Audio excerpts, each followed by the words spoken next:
மாயையுற்றெனக வாழ்வில் வைத்த திருமாது கர்ப்பமுடலூரி தெசமாத முற்றி வடிவாய் நிலத்தில் திறமாயளித்த பொருளாகி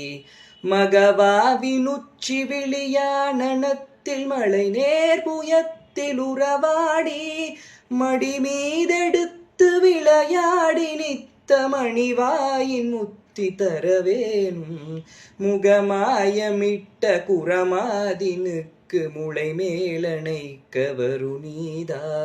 முதுமாமரைக்குள் ஒரு மா பொருட்குள் மொழியே உரைத்த குருநாதா